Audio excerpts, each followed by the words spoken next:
This information is from the book by Fight the New Drug, and it's about how is porn addictive. You hear about pornography addiction all the time, but people never tell you what makes it so addictive or why it even matters. You rarely hear the fact that viewing pornography messes with your brain in the same way drugs do. The cycle of pornography. Pornography is shown to the child for sex education.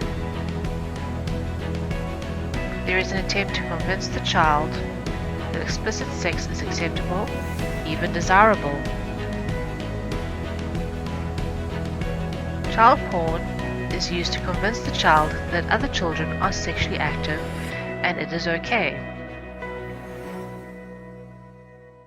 Child pornography desensitizes and lowers the child's inhibitions.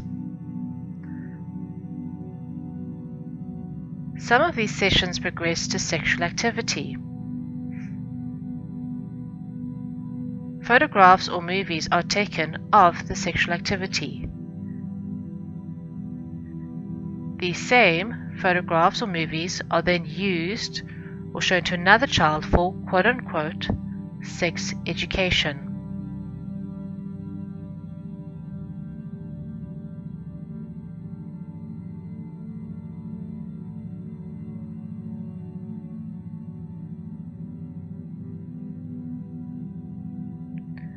Marcel Lant of SafeLine says that during interviews with school staff and principals, they often pulled out of drawers and cupboards porn confiscated from their pupils. The internet and cell phones have made the exposure of children to pornography 10 times worse, estimates Clive Human, chairman of STOP. Teachers he has spoken to at primary schools have been shocked at the pornography children have accessed on their or their friends' cell phones or via the internet. One mother even mentioned that her child had accessed bestiality images on their home computer.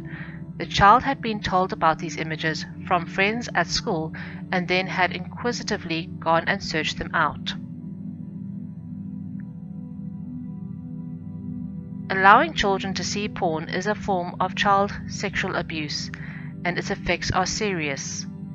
A study by Dr. Davis and Brocht, founded by the U.S. 1970 Presidential Commission on Obscenity and Pornography, found that exposure to pornography at a young age was the strongest predictor of sexual deviance.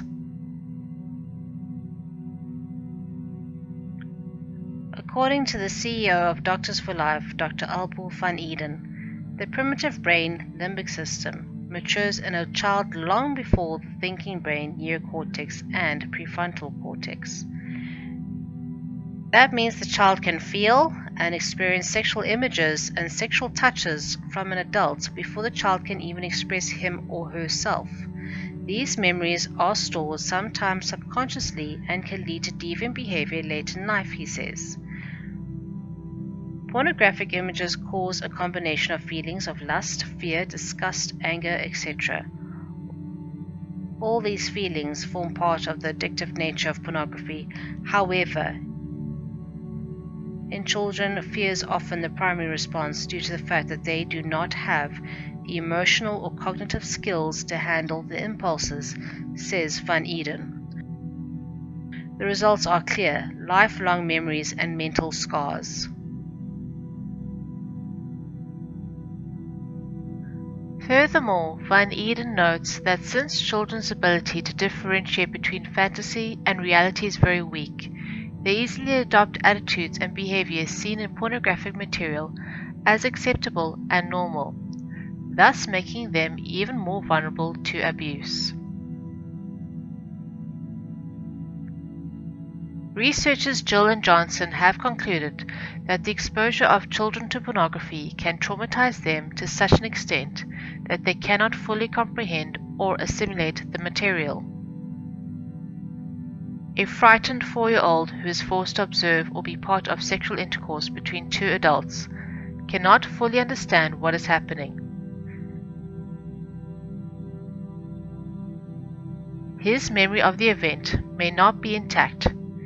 Yet he may suddenly repeat phrases he heard during the experience, have intrusive flashbacks.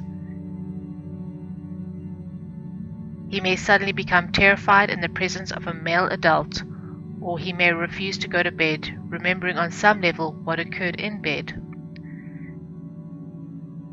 These are ways in which children re-experience fragmented aspects of trauma through behavior, sleep disturbances, or post-traumatic stress symptoms such as intrusive flashbacks. This is a very typical reaction of children who have been exposed to pornography.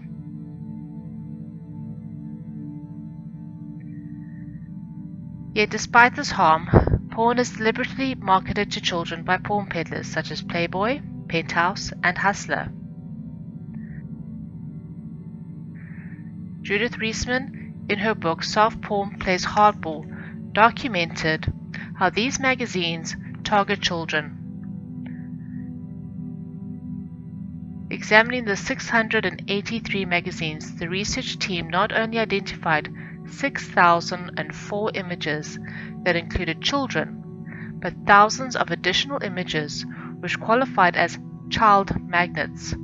Child magnets are images with an identifiably special appeal to the average boy or girl.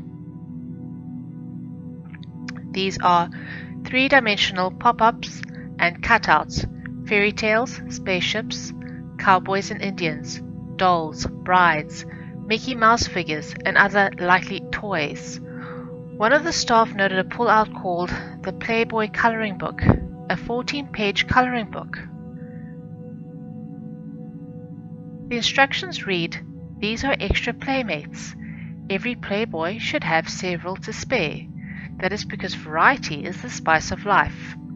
Make one of the girls a redhead, a blonde, a brunette. It does not matter which is which. The girls' hair colors are interchangeable. So are the girls."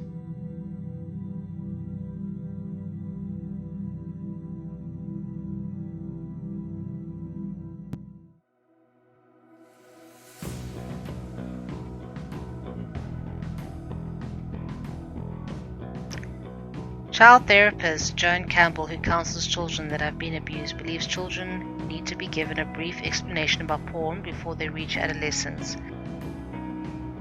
She says, there are so many different children from different backgrounds on the playground. There is always a child that has been abused or exposed to porn. A child can easily become a victim of another sexually reactive child. To protect your children, they need to be told that porn is out there, that many of these sex acts are not normal, and they need to be given your perspective on it. They must know that you don't want them to look at it. That way, even if they see it, they know that mom does not condone it. Parents need to take a strong stand in the home environment, regardless of what's out there. Have a stand, children will respect that. Make sure children do not have access to porn in your home environment.